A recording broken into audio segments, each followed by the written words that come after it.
Mr. Speaker, there is a need to start thinking of our youth as our children, as people deserving of a decent life, a decent wage bill, decent employment. There is need for NYS to be made mandatory, and these young people paid something while they are in school. If you look at all the nations that have developed since the time immemorial, their story of success and growth has been rooted in investing in the future of the youth. Look at the West African countries that have just gone through a coup. These leaders have taken initiative to invest in agriculture, in manufacturing. I have seen Burkina Faso relaunching its airline for the first time, Mr. Speaker.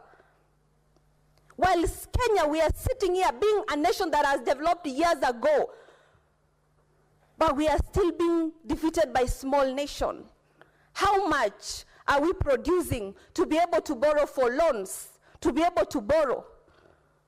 Personally, I'm very embarrassed to borrow something when I know I can actually get my hands in the mud and get it. I have sold pancakes and mandazis because I couldn't get a job in this government, because I did not know anybody. When I speak for the youth, it's because I have lived and walked this journey. And this was like 6 years ago. It was not long, Mr. Speaker. In this country, we must shun nepotism. We must shun tribalism. My fellow senators, be ready to employ somebody whom you are not related to. State officers and government agencies should be able to employ somebody even if they do not know them, as long as they are qualified. The requirements to be employed should be reduced, Mr. Speaker. You cannot continually impoverish families by not giving the young people whose parents and families have impoverished themselves to school them, and still they have to wait for close to 10 years to get a decent job. And then the same government wants to take care of the same parents that it has impoverished. This is a repetitive circle of poverty, which we have the power as a nation to change. And I want to thank my party leader, Raila Odinga, because he had a dream, Mr. Speaker. Baba had a dream in the last campaigns, and he wanted the Ministry of Youth to be an independent ministry. Because, Mr. Speaker, the youth occupied a very central part of his heart. And he understood that the country is going nowhere if we are not talking about the youth. The country is doing nothing if we are not prioritizing the largest demographic of our country. I have worked in several ministries, state ministries, before I became a senator, Mr. Speaker.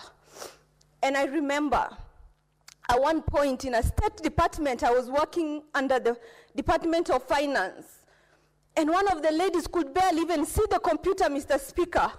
She was struggling to peep what was in the computer. Because the boss, the top dog in that state department, was from her tribe.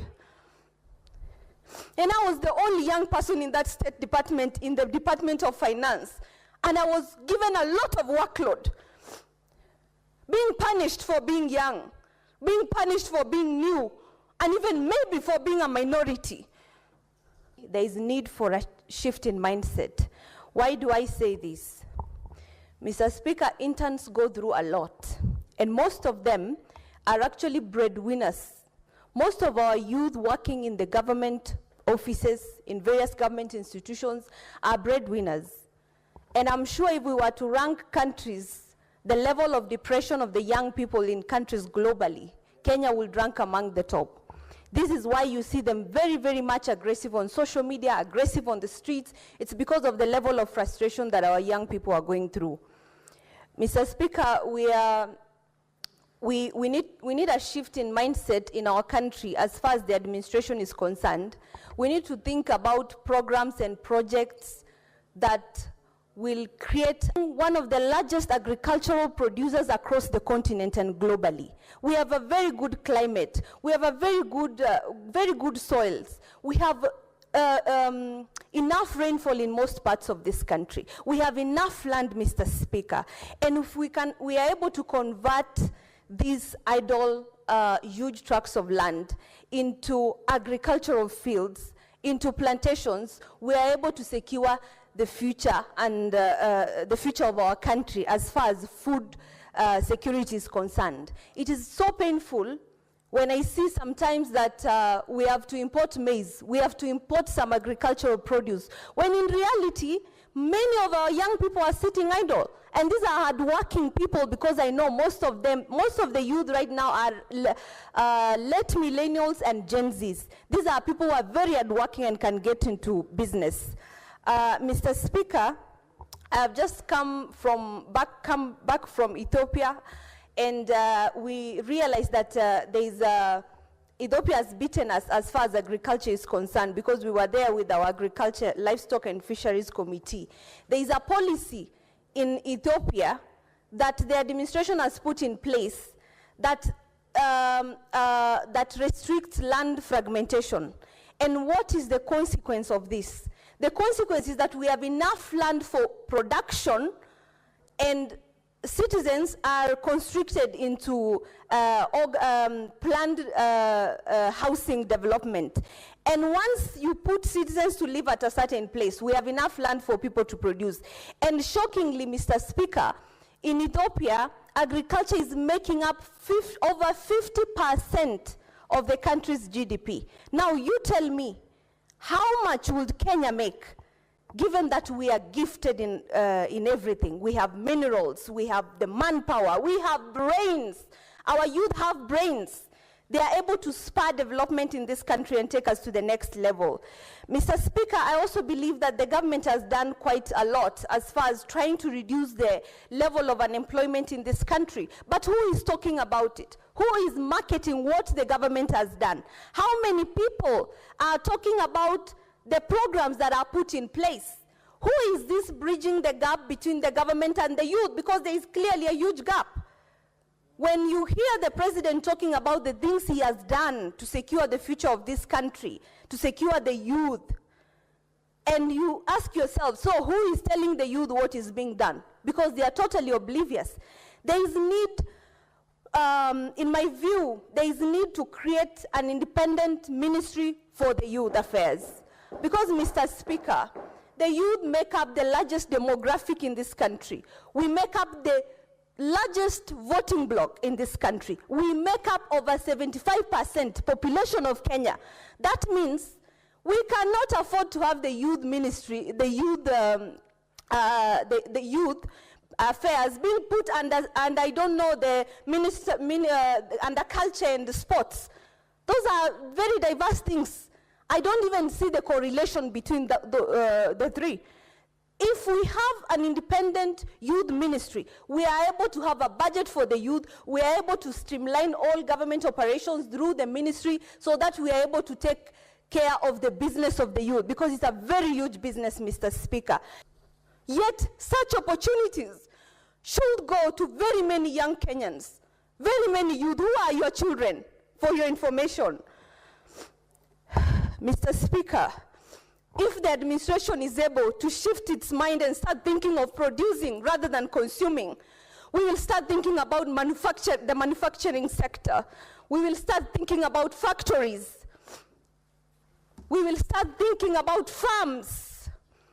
Kenyan youth are very talented and gifted. You can see what they are creating with AI. Is this AI controlled within the Republic of Kenya? If we advance technology, there is so much potential for our young people in technology. Kenya is, I think, ranking as the second largest consumer of internet continent-wide, after South Africa. Not even Nigeria has beaten Kenya. Why? Despite having the largest population, thank you. Despite having the largest population, over 250 million, compared to the 50 million of Kenya, Kenya ranks as the second consumer of internet continent-wide.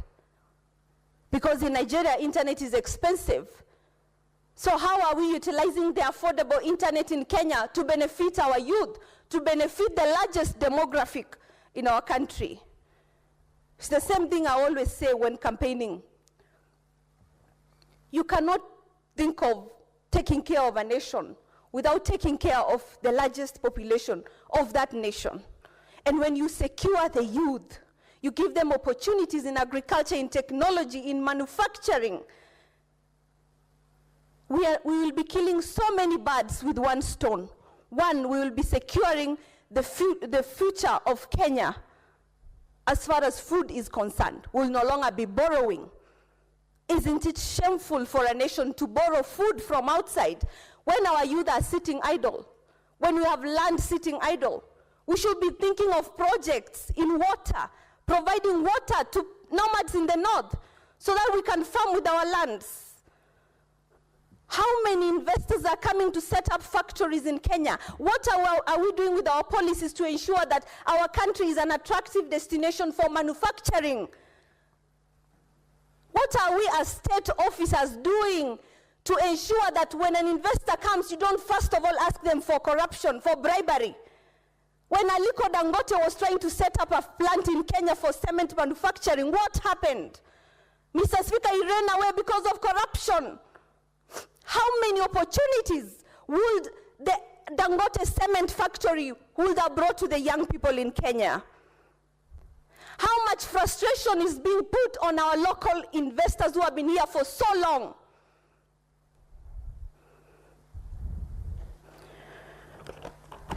Thank you, Mr. Speaker.